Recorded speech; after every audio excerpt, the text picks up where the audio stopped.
Major funding for KPBS Evening Edition has been made possible in part by Bill Howe Family of Companies, providing San Diego with plumbing, heating, air, restoration, and flood services for over 40 years. Call 1-800-BILL-HOWE or visit BillHowe.com. And by the Conrad Trebas Foundation, Darlene Marco Shiley, and by the following.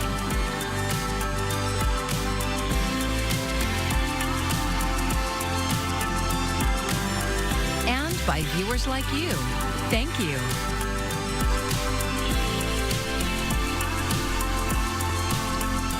Good evening and thank you for joining us. I'm Maya Trabulsi. A federal judge has ruled the Trump administration's use of the California National Guard and Marines in Los Angeles this summer violated federal law.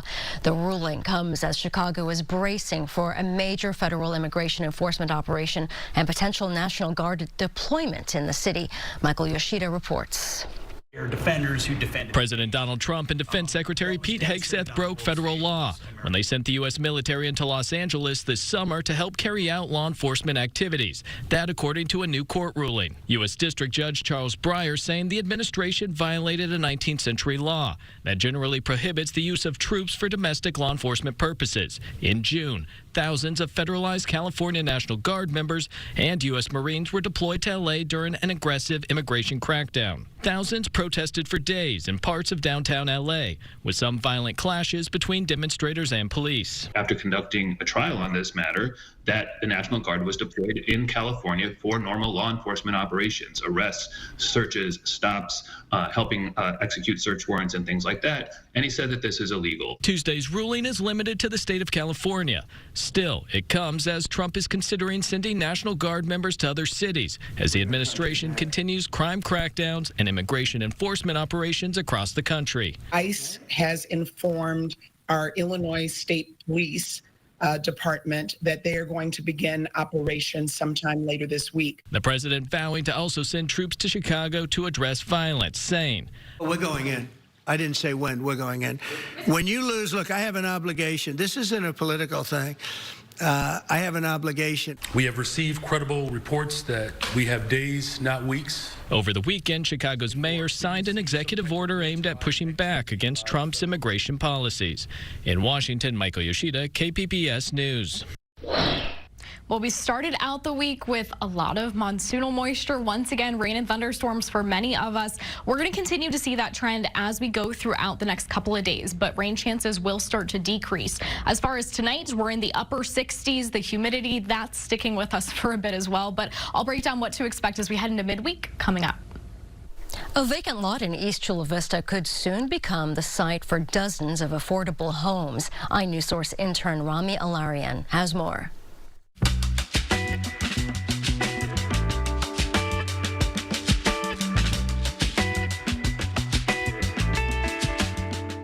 Chula Vista has been struggling to build affordable housing for years. Blame low inventory and skyrocketing costs. But a long-planned project may help. The city is helping the private developer, Baldwin & Sons, secure a bond to help build nearly 100 affordable units in Otay Ranch. Lower-income residents would be eligible for the homes that range from 1 to 3 bedrooms. Density rules would allow the project to reduce on-site parking and private open space. The city, particularly its eastern neighborhoods, has seen major growth for decades. That's resulted in the expansive Otay Ranch area, East Lake, and Rancho Del Rey. But now, officials are trying to increase affordable housing. For another project on the west side, the city is actually loaning $4 million to build units for lower incomes. For the latest Otay Ranch project, the city would help the developer secure a $25 million bond. But it's acting as what's known as a conduit issuer, meaning the city won't be responsible for paying off the debt. Baldwin & Sons will still have to find other financing. In all, the affordable units will cost nearly $40 million. For KPBS, I'm iNewsSource intern Rami Alarian. And the story is part of our Public Matters partnership. iNewsSource is an independently funded nonprofit partner of KPBS. And for more on this story, you can go to iNewsSource.org. Religion considers it a virtue. Philosophers encourage it, and therapists nurture it. And politics watchers say its role is integral in what happens next to American democracy. And KPBS's Amita Sharma spoke with social and political scientists about the importance of pairing political action with hope, and she joins me now. Welcome, Amita. It's good to be with you, Maya. So in a previous story, you focused on how hopeful San Diegans are, but now if we were to take a step back, can you explain to us what the polls are saying about Americans at large when it comes to hope? It is difficult to quantify hope in September 2025, but there are a few polls to highlight. They're Gallup polls. One is that while globally people are feeling more optimistic about their lives, hope is on the decline in the United States. And the reasons for that, as always, are up for debate. They include economic inequality, the rise of social media use leading to loneliness, isolation, and the decline of civic values. The second Gallup poll of 52 countries shows that hope is the top need that people have from their leaders. It is ahead of trust, it is ahead of compassion, and it is ahead of stability. I spoke with UC San Diego Emeritus Professor of Sociology, Richard Madsen, about the history of hope. Hope is a theological virtue. Okay? It's a virtue that transcends us, that we hope even if things are looking really bad or bad. The faith and hope that we can make them better is something that comes not just out of our self-interest or self-delusion, but comes out of a deeper kind of faith that resonates with traditions that have come down through the centuries from different traditions. UC San Diego neuroscience professor William Mobley says giving hope to one another is not only mutually beneficial, but essential to leading happy lives. We need faith, hope, and charity. We need all those things. Great to have faith. Great to have love. But hope is right in the middle. And, I really hope that we'll learn more and more as human beings about how to help others by feeling with them, by watching them, by knowing what they're feeling, and then by reaching out and caring for them. Some found hope by taking a break from the news.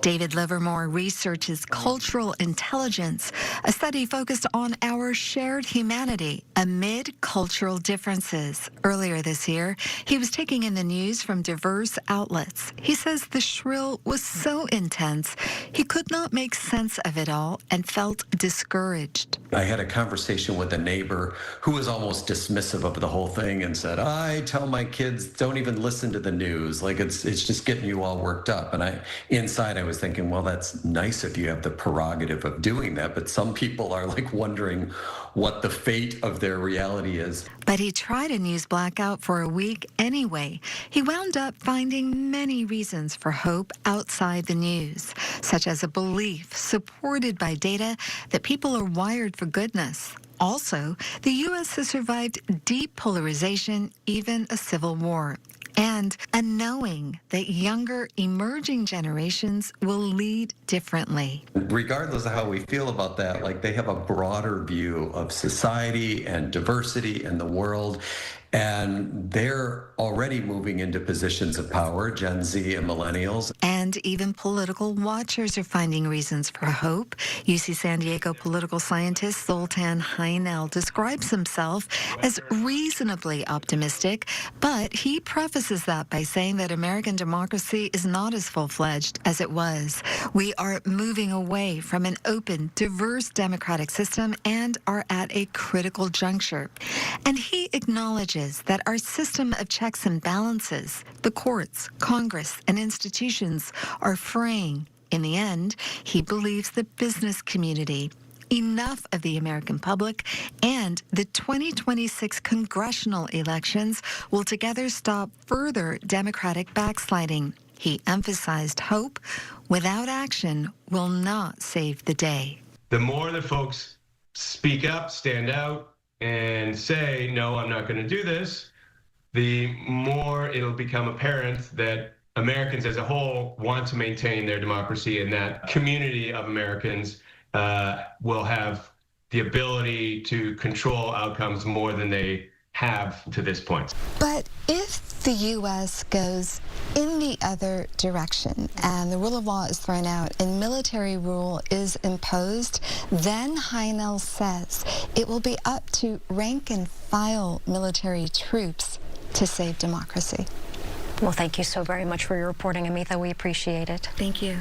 And this story is part of our Public Matters initiative. You can learn more about it on our website at kpbs.org/publicmatters.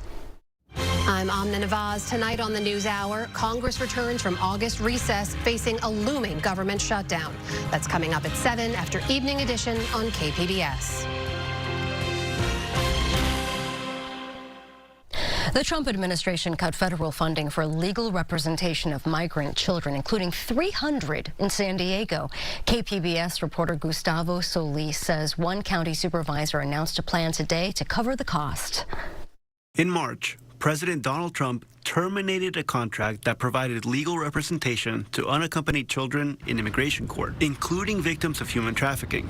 That funding runs out at the end of this month. And after that, after September 30th, unless we act here in San Diego, even toddlers will be forced to face a judge and a federal prosecutor completely alone. Today at a news conference, County Supervisor Tara Lawson-Remer introduced a proposal to grant free legal representation to unaccompanied children in San Diego's immigration courts.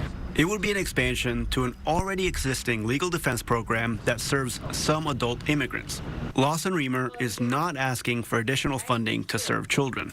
Data show that in San Diego, immigrants with lawyers have a 66% chance of winning their case, but immigrants without lawyers have only a 5% chance. Nadia Galash is a local immigration lawyer who took part in today's news conference. She spoke about a case back from 2018 when she represented an unaccompanied child from Guatemala who only spoke an indigenous language. She sat in the court, clutching her hands together, terrified, shaken, unable to understand a word that the judge was saying. Without a lawyer, she would have no way to explain the abuse she had survived. Galash says that even for adults, immigration law is one of the most complex areas of law. Expecting a child in those circumstances to represent themselves in immigration court, it's not just unrealistic, it is unjust. The 5-member County Board of Supervisors is scheduled to vote on this proposal next Tuesday. The state's open meetings law prevents Lawson-Remer from discussing the proposal with other supervisors until it's formally introduced at a public meeting. But she expects broad support. The notion that you would have children in court who could then get sent thousands and thousands of miles away and they have no one to speak for them, I can't imagine how anyone could think that that was okay. KPBS reached out to the other 4 supervisors for comment. None of them responded immediately. Supervisors approved the current immigration defense program in 2021 on a 3-2 vote, with Democrats supporting and Republicans in opposition. Supervisor Jim Desmond has been a vocal critic of the program because it provides legal representation to a small percentage of immigrants with criminal records.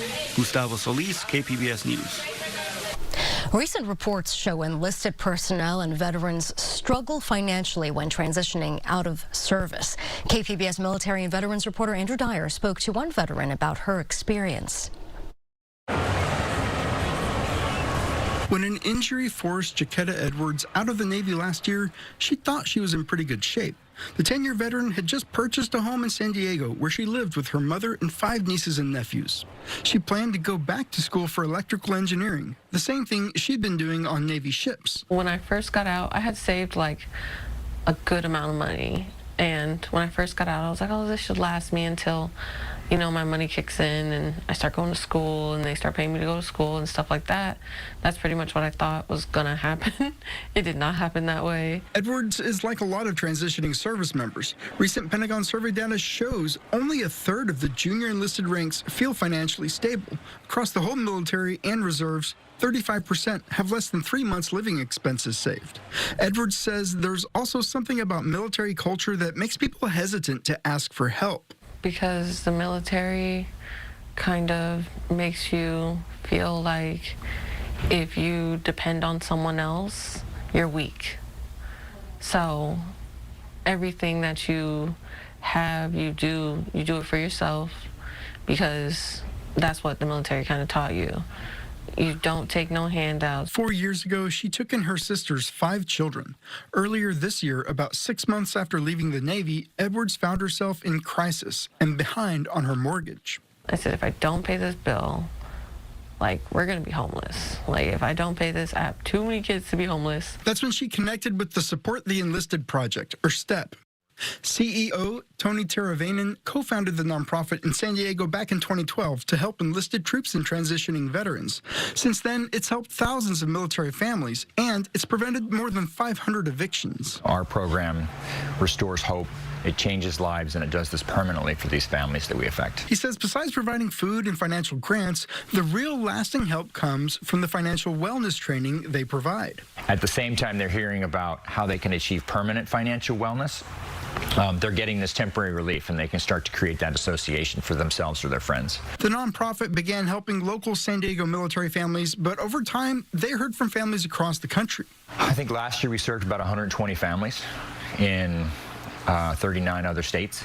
So as the families contact us passively, you know, if we have the bandwidth to be able to take care of them, you know, there's no reason we should say no. That's why he says the organization decided a few years ago to expand, first along the West Coast, then nationally. They've added staff and this summer purchased a new, larger warehouse that will serve as STEP's national headquarters.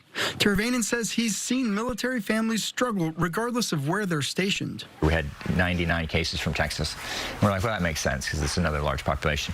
But we also had 99 cases from Alabama. But the starting point is the challenge, and definitely high cost of living areas, and that transitioning when they move from one area to another area adds to the military challenge. Edwards says as of August, things are much better. I'm doing good. I just started school on the 18th. I'm taking race and ethnicity, calculus 2, and waves and mechanics. So I'm doing really well. I'm budgeting right. She says anyone who needs a little help shouldn't feel bad about asking for it. And there's nothing wrong with asking for help, because some people really do need it. Even if you think, like I thought, like other people have more problems than I do, they're going to need the money more. But who's to say that they need the money more?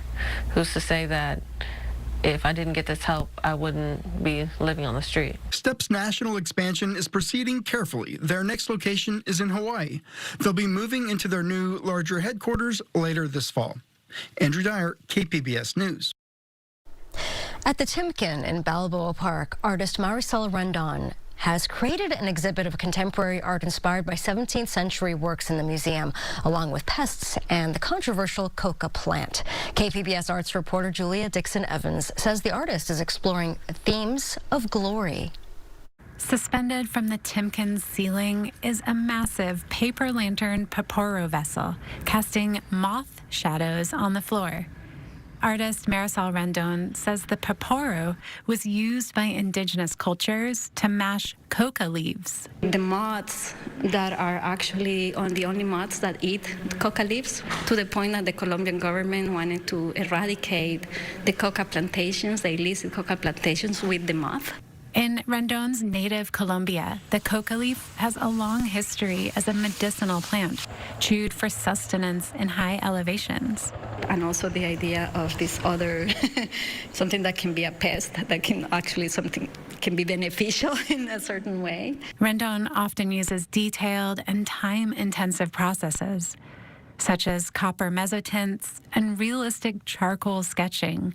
Most of the works were created on site at the museum, and all play with light and deception. The idea of hope and illusion and glory and this type of things, that these ephemeral things that we build, human beings, and that obsessiveness, I think that I can sort of correlate it with the metaphor of our lives always searching for the light. The exhibit is on view at the Timken, where admission is always free through October 12th. Julia Dixon-Evans, KPBS News. And Julia is the host of The Finest. The KPBS podcast captures the people, art, and movements redefining our region's cultural identity. A new episode is out Thursday. You can listen now at kpbs.org/thefinest or wherever you get your podcasts. Visitors to downtown San Diego prepare to start paying significantly more for parking starting today. A $10 per hour rate increase goes into effect during major events at Petco Park. Those are events expected to draw 10,000 people or more. According to the city, all meters within a half-mile radius of the ballpark will be affected.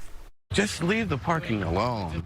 That's all I got to say. Just, it's fine where it's at. Heck of an increase, but at the same time, you know, the voters didn't approve, what was it, Proposition E, Measure E, which would have raised tax revenue, which the city desperately needs.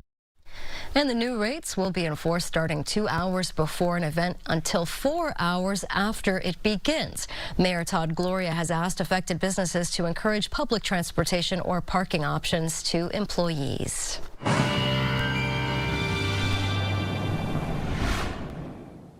Well, we started out the week with thunderstorms, so how long are they going to stick around? Well, the chances decrease day by day, but we do have at least another day or two, depending on exactly where you are. With the thunderstorms, some of these can bring gusty winds and a flash flooding risk, so that is something to keep in mind, especially you want to make sure you have multiple ways to be alerted for any flash flood warnings that are issued, maybe any severe thunderstorm warnings that might be issued because of stronger wind gusts.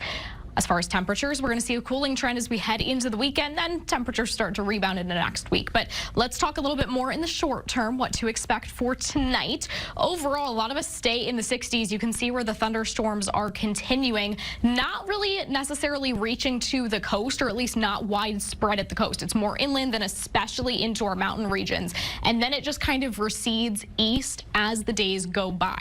Now, as far as our temperatures, 67 in El Cajon, Borrego Springs at 76.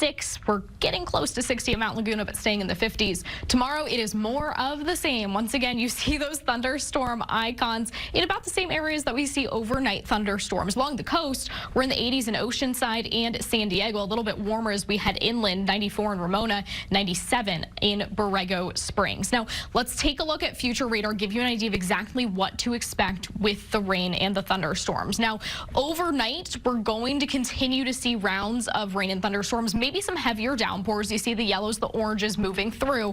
Now we're at tomorrow afternoon, right around 3 p.m. It's a little bit more isolated, and like I said, it recedes a little bit farther to the east and higher in elevation, mountain desert regions overall. We continue to play this out. We're into Thursday. Maybe we see a stray thunderstorm or two, but this has really receded further to the east, closer to other parts of the desert southwest. Now, taking a look at our 5-day outlook, here's a look at what to expect along the coast. There's that cooling trend that I mentioned. We get to 76 by Friday, then we already start to see those temperatures rebound. Further inland, we're in the 90s. We drop down to 86 by Friday and even cooler by Saturday. Sunday, that's when temperatures start to rise once again. In our mountain regions, Wednesday is the last day of widespread thunderstorms. Thursday can't rule them out completely, but we continue to cool down to 63 for Friday and Saturday. In our desert regions, well, we're out of the triple digits. We're at 99 for Thursday, down to 95 by Friday. And then just like everywhere else, we start to see those temperatures rebound. We get back to 99 by the time we get to our Sunday. For KPBS News, I'm AccuWeather's Anna Azalian. Digital Gym Cinema kicks off its September series of film restorations tonight. KPBS cinema junkie Beth Accomando previews what's screening. Digital Gym Cinema's September film series showcasing 4K restorations is off and running tonight with the grindhouse gem, Night of the Juggler. It follows an ex-cop trying to rescue his kidnapped daughter. A kidnapping also drives next week's restored classic, High and Low. Director Akira Kurosawa and actor Toshiro Mifune team up for this tense tale based on the 1958 hard-boiled novel King's Ransom. Mifune plays Kingo, a wealthy industrialist contending with the demands of a kidnapper. Kurosawa turns this into both a family drama and a police procedural, delivering a compelling thriller that's also rich with social commentary. Mifune is always a dynamic presence, but Tsutomu Yamazaki cuts a cool, cruel figure as the kidnapper. Kurosawa's compassion and humanity extend even to a vicious criminal, allowing him to be a complex character rather than just a one-dimensional villain. You can pair this with Spike Lee's new film, Highest to Lowest, which draws on both the novel and Kurosawa's film for inspiration. The Restoration series closes on September 16th with another Kurosawa masterpiece, this one on a much smaller and quieter scale. The exquisitely nuanced Akiru showcases Kurosawa at his most humane and compassionate. Takashi Shimura portrays an aging bureaucrat diagnosed with terminal cancer. As he faces death, he decides to take actions to give meaning to his life. This film inspired the 2022 remake Living, starring a sublime Bill Nye in the lead role. These restored classics show Kurosawa's range and mastery of tone and style. Seeing these films on a big screen is the absolute best way to enjoy them. I'm grateful that distributors are restoring them and cinemas are showing them. Beth Accomando, KPBS News. And we're grateful for Beth, and you can find tonight's stories online at kpbs.org. Thank you for joining us. I'm Maya Trabulsi. Enjoy your evening. Major funding for KPBS Evening Edition has been made possible in part by Bill Howe Family of Companies, providing San Diego with plumbing, heating, air, restoration, and flood services for over 40 years. Call 1-800-BILL-HOWE or visit BillHowe.com. And by the Conrad Prebys Foundation, Darlene Marco Shiley, and by the following: